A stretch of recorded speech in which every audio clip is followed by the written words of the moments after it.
오늘 본문의 말씀을 가지고 기적을 체험하고 싶다면 이라는 제목으로 함께 말씀 나누도록 하겠습니다. 우리 옆에 계신 분들에게 오늘 이렇게 인사했으면 좋겠는데요. 날마다 기적을 경험하는 성도가 됩시다. 날마다 기적을 경험하는 성도가 됩시다. 여러분 날마다 기적을 경험하고 싶으십니까? 별로 경험하고 싶지 않으신 것 같으네, 대답이. 기적을 오늘 경험하고 싶으시면 오늘 말씀을 잘 들으실 때, 하나님이 이렇게 그러면 기적을 베푸시겠구나. 그런, 인사이트를, 교훈을 얻을 수 있는, 힌트를 얻을 수 있는, 말씀을 준비했습니다. 그래서 여러분들이, 그럼 나도 이렇게 해서 기적을 좀 경험해 봐야 되겠다. 나도 이렇게, 이 오늘 본문에 나오는 이 여인처럼 하나님 앞에 이렇게 구하고 하나님 앞에 기도할 때 이렇게 기적을 우리가 체험할 수 있겠다라는 생각을 해보는 그런 시간이 되었으면 좋겠습니다. 또 오늘 또 찬양 우리 장로회에서 너무 뜨겁게 열정적으로 해주셔서 너무 감사하고, 또 우리 다음 세대 자녀들 또 이렇게 많이 있는데요. 우리 자녀들 축복하는 마음으로 박수 한번 쳤으면 좋겠습니다.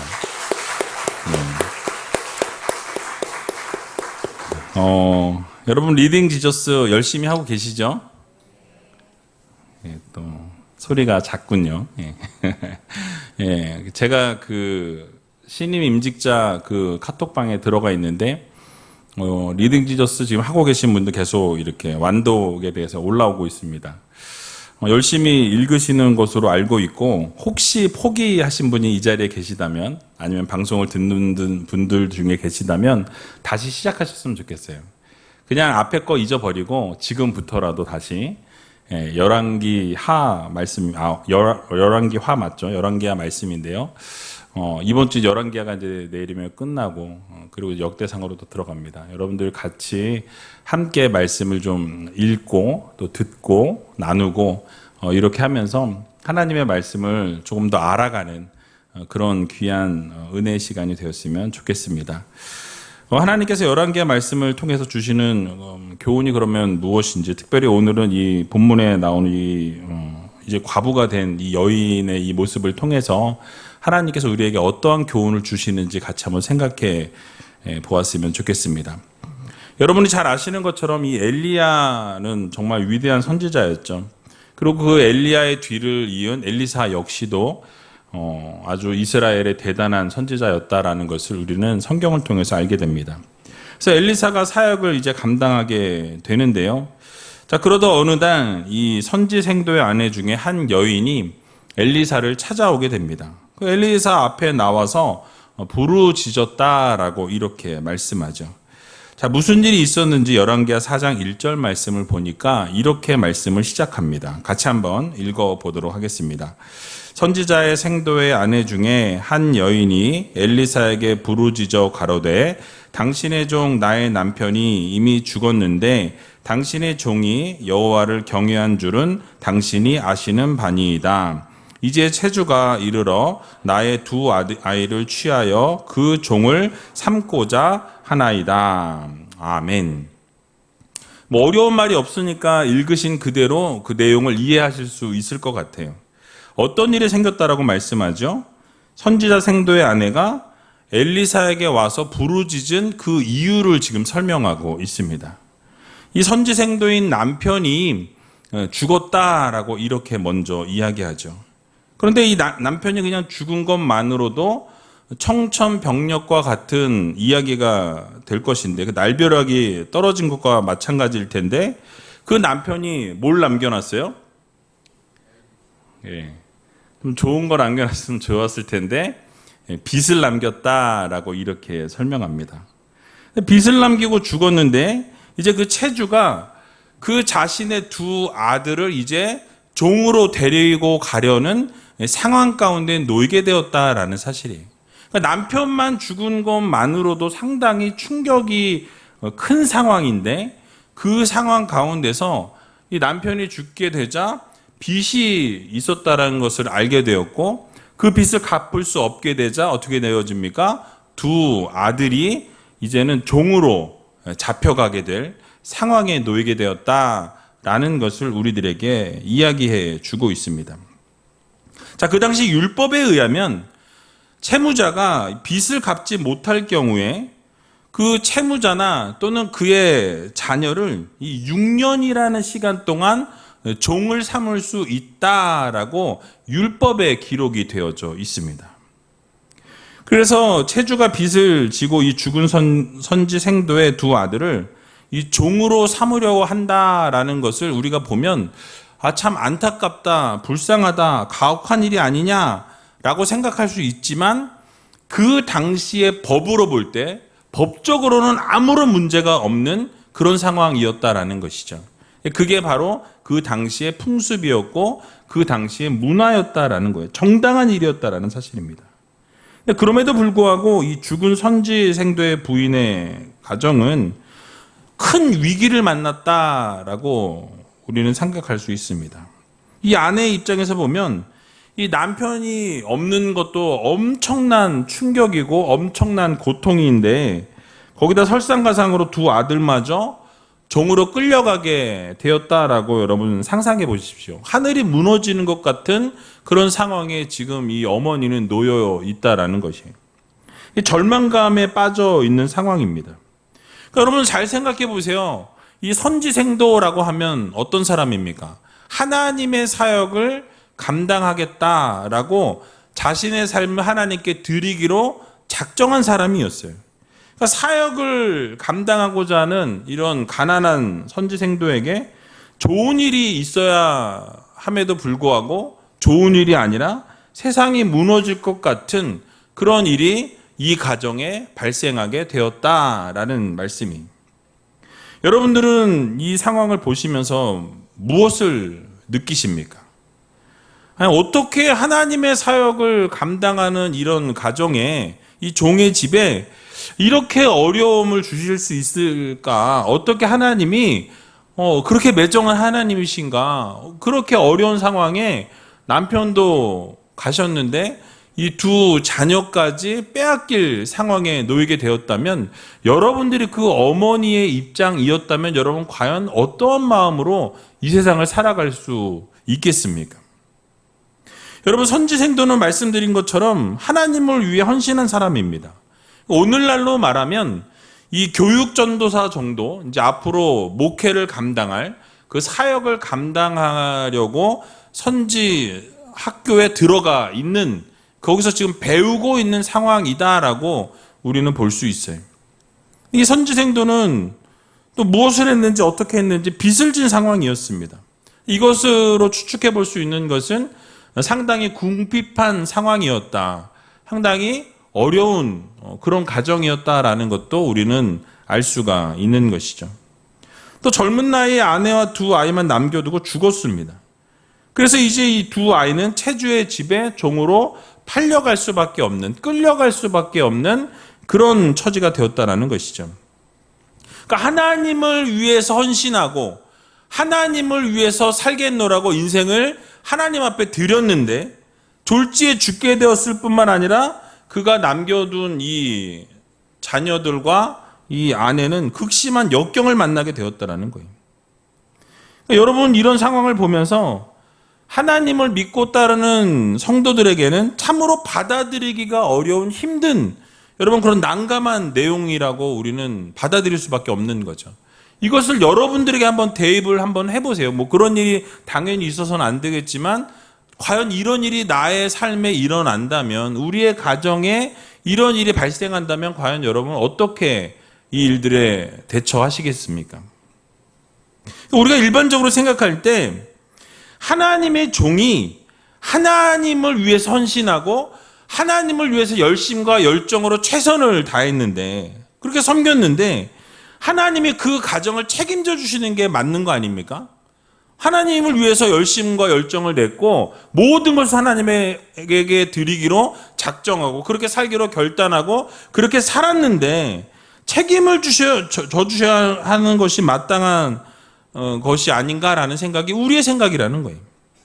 자, 거기다가 이 선지생도는 하나님을 경외해야 했다라고 오늘 본문은 말씀합니다. 그 사실을 엘리사 당신도 알고 있지 않느냐. 정말 하나님을 위해서 최선을 다했고 하나님을 위해서 열정과 열심을 다하는 그런 섬기던 종 아니었느냐 라고 이렇게 이야기하는 것을 보게 되죠.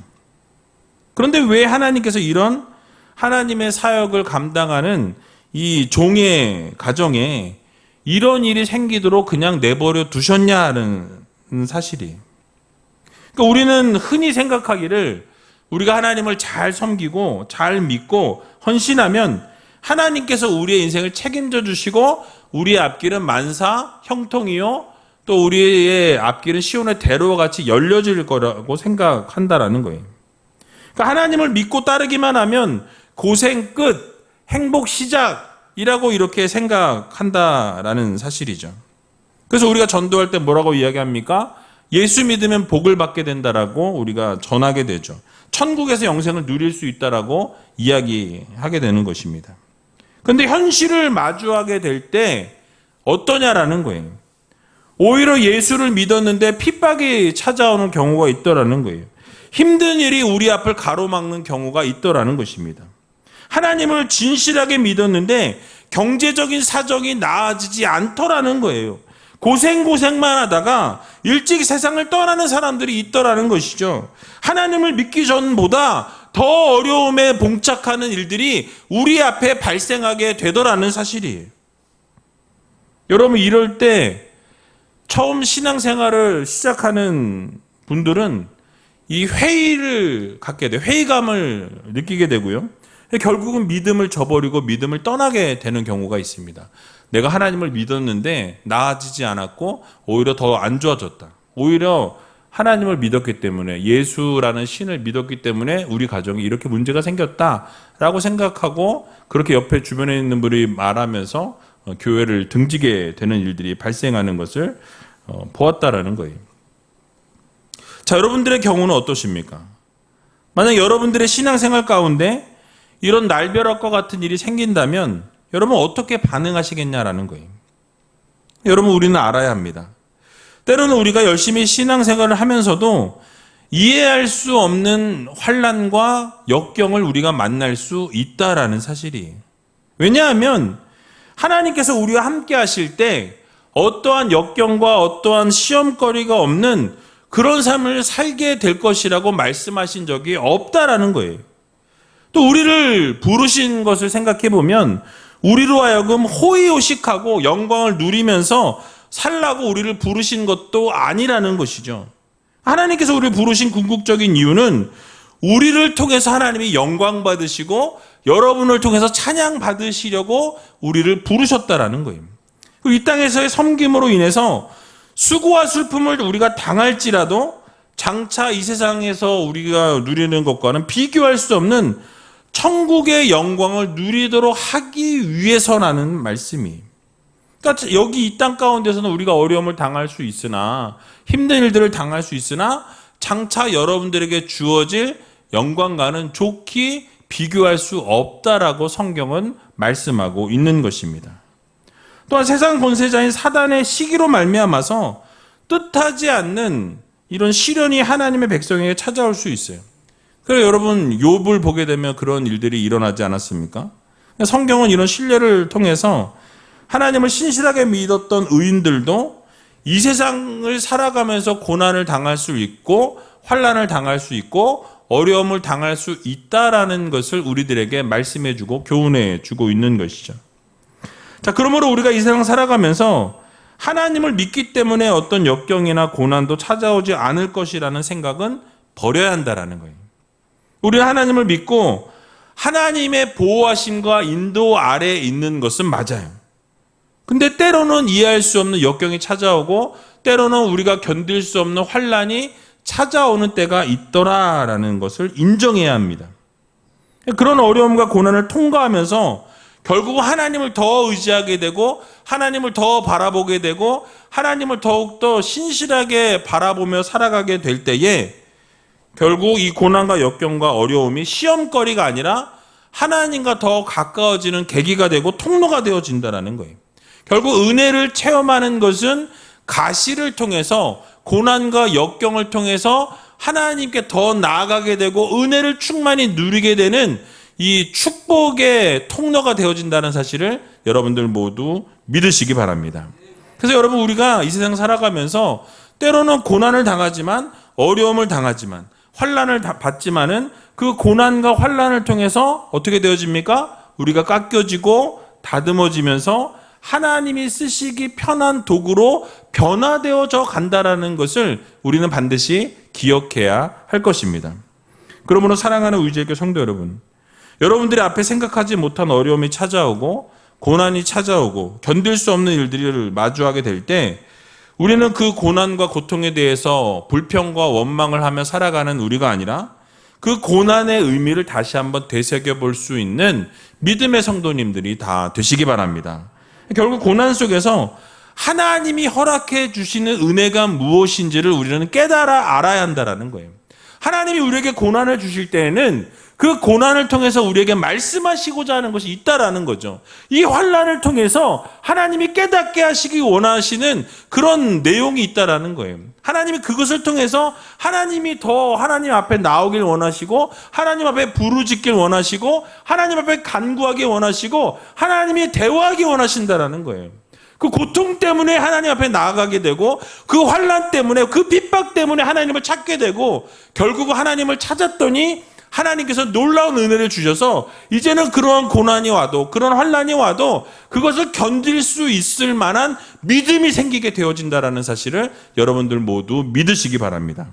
끝까지 하나님의 보호하심과 인도하심이 있다라는 것, 그것을 믿고 신뢰하면서 그 모든 고난과 어려움을 이겨낼 수 있는 귀한 우리제일교회 모든 성도님들이 다 되시길 주님의 이름으로 간절히 축원드립니다.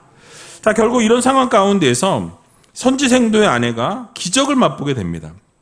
자, 그럼 어떻게 기적을 맛보게 됐는지 좀 살펴보려고 하는데요. 앞에서 읽었던 것처럼 1절을 보게 되니까 이 선지생도의 아내가 엘리사에게 나아가서 어떻게 했다고요? 부르짖었더라라고 이렇게 말씀하고 있습니다. 여러분, 이 당시의 시대적 배경을 우리가 먼저 생각을 해보면 이 구약 시대에는 이 일반 성도들이 하나님 앞에 직접 나아갈 수가 없었어요. 누구를 통해서? 이렇게 제사장을 통해서 선지자를 통해서 하나님 앞에 나아갈 수 있었다라는 사실이. 그래서 선지자를 통해서 하나님은 또 제사장을 통해서 말씀하시고 하나님의 뜻을 전달하셨다라는 거죠. 그래서 그 여인 역시도 하나님 앞에 자신의 그 문제를 하나님 앞에 직접 말씀을 드릴 수 없으니 이 엘리사에게 와서 자신의 문제를 하소연하기 위해서 찾아 나섰다라는 거죠. 나가서 뭐 했습니까? 나아가서 부르짖었다라고 이렇게 말씀합니다. 즉 이 여인은 엘리사를 통해서 하나님 앞에 나아갔고 하나님 앞에 나아가서 부르짖었다라는 거예요. 하나님 앞에 외쳤다라는 것입니다. 바로 이렇게 나아갔고 부르짖음을 통해서 그 기적의 출발점이 되어졌고 기적을 경험하는 이 첫 시작이 바로 하나님 앞에 나아간 것 그리고 부르짖은 것이 되었다라는 사실을 여러분들 모두 기억하시기 바랍니다. 그렇습니다. 우리가 기적을 경험하기 위해서는 하나님께 부르짖는 성도가 되어야 한다라는 거예요. 하나님께 부르짖는 것부터 시작해야 한다라는 것입니다. 그래서 오늘 여러분 얼마나 좋은 기회가 주어졌습니까? 금요 성령 집회를 통해서 우리가 말씀 듣고 나면 뭐예요? 기도하죠. 기도할 때 여러분 부르짖으셔야 됩니다. 그러니까 하나님 앞에 나오셨어요. 그리고 여러분이 기적을 경험하기 위해서는 부르짖으며 나아가게 될 때 하나님께서 여러분들의 부르짖음을 들으시고 그 귀에 들린 대로 행하여 주신다는 사실을 여러분 모두 믿으시기 바랍니다. 그래서 우리가 위급할 때 하나님 앞에 먼저 부르짖을 수 있는 성도가 되어야 한다는 거예요. 여러분 세상에서는 위급할 때 어디에 연락합니까? 119에 연락하죠. 119. 이처럼 신앙생활을 할 때 문제가 생길 때마다 우리는 어디에게? 하나님께 부르짖어야 한다는 거예요. 우리의 119는 누굽니까? 하나님이세요. 하나님께 부르짖으면 하나님이 응답하시고 하나님이 역사하시고 기적을 베푸신다는 사실을 여러분 모두 믿으시기 바랍니다. 특별히 이렇게 금요 성령 집회에 나오셔서 함께 부르짖으면 하나님께서는 그 기도를 들으신다라는 거예요. 놀라운 역사 기적을 이루신다라는 것을 여러분 모두 믿으시기 바랍니다. 그래서 예레미야 33장 3절에도 보면 너무나 유명한 말씀이죠. 같이 한번 읽어보겠습니다. 너는 내게 부르짖으라. 내가 내게 응답하겠고 내가 알지 못하는 크고 비밀한 일을 내게 보이리라. 아멘. 여러분 뭐 하라고 말씀하죠? 부르짖으라고 말씀합니다. 하나님 앞에 부르짖으면 하나님께서 내가 알지 못하는 크고 은밀한 일을 어떻게 하신대요? 보이시겠다라는 거예요. 놀라운 기적을 이루시겠다라는 겁니다. 역사를 이루시겠다라는 거예요. 여러분들이 기도할 때 부르짖을 때 하나님께서는 놀라운 기적과 역사를 이루실 준비를 갖추고 계신다라는 거예요. 그래서 여러분 우리가 기적을 체험하기 원한다면 하나님 앞에 먼저 나와서 우리가 부르짖는 성도가 되어야 한다라는 거예요. 외쳐야 한다라는 거예요. 그러면 하나님께서 여러분들의 간구를 들으시고 그리고 어떻게 하십니까? 그 기도를 응답해 주신다라는 거예요. 근데 여러분 응답이 즉각적인 응답도 있지만 또 때로는 하나님이 그 응답을 연장시키시는 경우가 있어요. 하나님의 때에 하나님의 시간에 하나님의 시간표에 맞춰서 하나님이 응답해 주신다라는 사실이. 그러므로 우리 모두는 하나님 앞에 구하고 찾고 두드릴 수 있는 믿음의 성도들, 적극적인 성도들이 되어야 할 것입니다. 마태복음 7장 7절에서 8절에 보니까 이렇게 말씀합니다. 같이 한번 읽어보도록 하겠습니다. 구하라 그러면 너희에게 주실 것이요 찾으라 그러면 찾을 것이요 문을 두드리라 그러면 너희에게 열릴 것이니 구하는 이마다 얻을 것이요 찾는 이가 찾을 것이요 두드리는 이에게 열릴 것이니라. 아멘. 여러분 여기에 지금 나오는 동사들이 구하라, 찾으라, 두드리라 뭐예요? 내가 하는 거예요. 능동적으로 움직여야 합니다. 여러분들이 구할 때 하나님이 주시는 거예요. 찾을 때 찾게 하시고 두드릴 때 열려진다라는 것을 여러분들 모두 기억하시기 바랍니다. 하나님 앞에 구하고 찾고 두드리는 성도가 되어야 돼요. 부르짖는 성도가 되어야 합니다. 그럴 때 하나님이 놀라운 역사를 이루시고 기적을 베풀어 주신다라는 이 사실을 믿으시고 오늘 이 밤에 하나님 앞에 전적으로 부르짖으며 나아갈 수 있는 귀한 우리제일교회 모든 성도님들이 다 되시길 주님의 이름으로 간절히 축원드립니다. 또한 우리가 기적을 경험하기 위해서는 하나님 앞에 솔직하게 고백할 줄 아는 믿음을 또 우리가 가져야 한다는 거예요. 오늘 본문 2절에 보니까 이렇게 말씀합니다. 같이 한번 2절 말씀 읽어보도록 하겠습니다. 엘리사가 저에게 이르되 내가 너를 위하여 어떻게 하랴? 내 집에 무엇이 있는지 내게 고하라. 저가 가로되 계집종의 집에 한 병 기름 외에는 아무것도 없나이다. 아멘. 자, 하나님 앞에 간구한 이 여인에게 엘리사가 어떻게 해주길 원하냐, 내가 뭘 해줬으면 좋겠느냐라고 이렇게 묻는 것을 보게 되죠. 그러면서 뭘 묻습니까? 내 집에 무엇이 있느냐라고 내게 고하라 라고 이렇게 말씀하죠. 뭐 있냐라는 거예요. 집에 가지고 있는 게 도대체 네가 뭐가 있느냐라고 묻게 되죠. 자, 그러자 여인이 자신의 집에 뭐가 있대요? 한 병 기름 외에는 가진 게 없다라는 거예요. 여러분 너무나 안타깝지 않습니까? 어떻게 보면 참으로 처량하기 그지없다라는 거예요. 여러분 집에 가셔서 냉장고 한번 열어보세요. 혹시 집에 기름 한 병만 있으신 분 계십니까? 제가 채워드릴게요. 아마 그런 분은 없으실 것 같아요. 냉장고 딱 열면 기본적으로 반찬들 있으실 거고, 냉동실 열면 뭐 떡 같은 거 아니면 뭐 냉동할 만한 모든 이런 것들을 딱 쟁여놓고 이제 그렇게 전쟁이 나도 한 달은 견딜 수 있는 그런 분량이 막 이렇게 쌓여 있을 거예요. 그러니까 이렇게 풍성한 삶을 우리가 살고 있지만 이 여인은 지금 뭐라고 이야기하죠? 한 병 기름 외에는 아무것도 없다라고 말씀합니다. 오직 있는 게 뭐예요? 그러면 한 병 기름, 이거 말고는 가진 게 없는 그런 안타까운 불쌍한 가정이라는 거죠. 그러니까 여러분 사실 아무것도 없다라고 우리가 생각해 보면 내 체면 때문에라도 너 뭐 있니? 그러면 우리 같으면 뭐라 그럴까요? 없는 것 좀 뻥쳐가지고 부풀려서 뭐예요? 뭐 좀 더 얘기하겠죠. 우리 이것도 있고요, 저것도 있고요, 이것도 있습니다. 뭐 이렇게 했을 것 같아요. 근데 이 여인은 보게 되니까 하나님 앞에 거짓말을 하지 않았어요. 솔직하게 자신이 있는 그대로 고백했다라는 거죠. 여인이 꾸미려고 하지도 않았고 무엇인가를 잘 보이려고 하지 않았다라는 거죠. 그저 있는 그대로의 모습을 솔직하게 고백하며 나아가는 모습을 우리들에게 보여주고 있는 것입니다.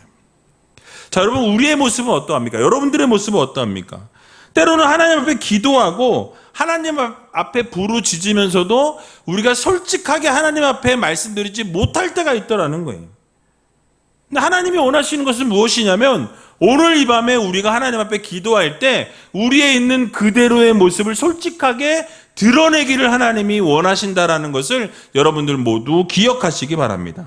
하나님이 원하시는 것은요, 여러분들의 모든 것을 다, 죄송합니다, 까 뒤집기를 원하시는 거예요. 모든 것을 다 드러내기를 원하신다라는 거예요. 그러니까 우리가 사실은 드러내지 아니하고 숨길지라도 하나님은 어떻게 하십니까?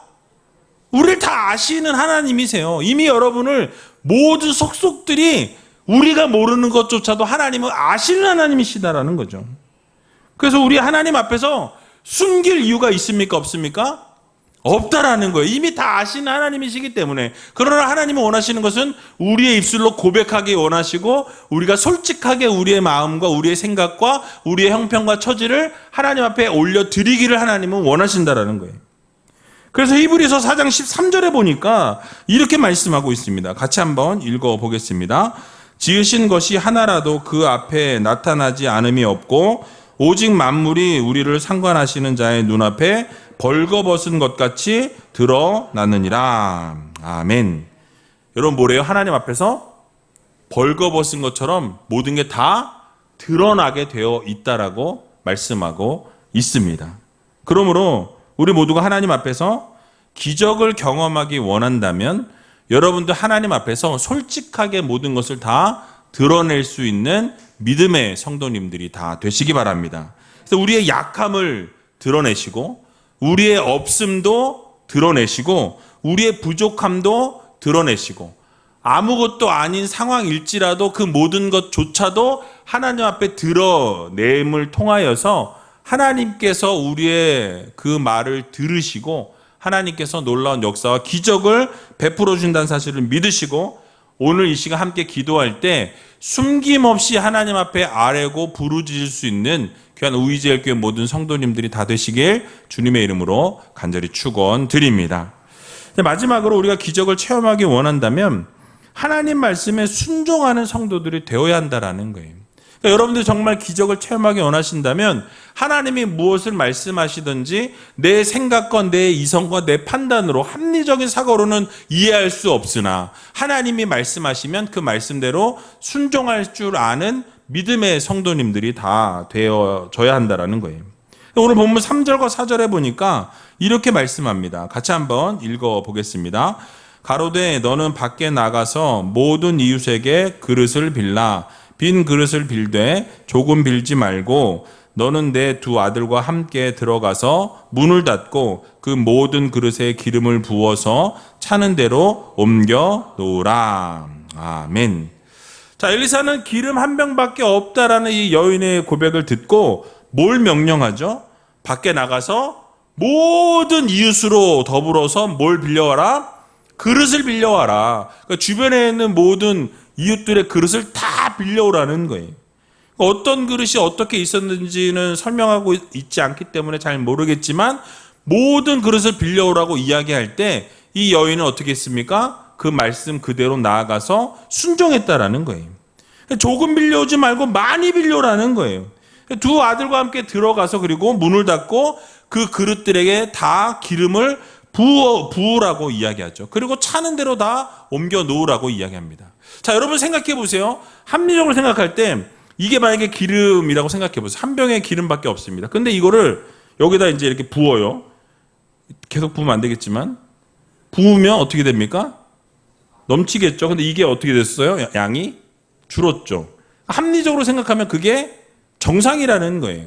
그러니까 이거를 부으면 여기가 채워지면 여기가 비워지는 게 너무나 당연하다라는 거죠. 그런데 그것을 묻질 않아요. 그렇게 얘기하는데 어떻게 됩니까? 그냥 믿고 말씀하시는 대로 순종한 거예요.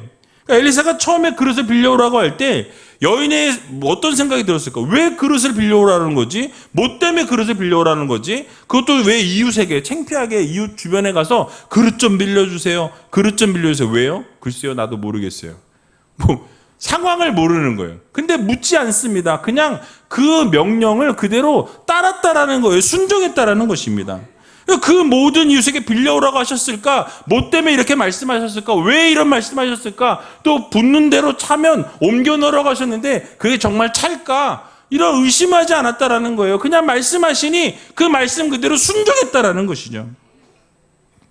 그러면서 차라리 빌려오는 것 말고 좀 신박한 건 없나? 좀 대단한 거 없나? 좀 좀 이렇게 멋진 거 없나? 이런 생각을 하지 않고 그 말씀 그대로 따랐다라는 거죠.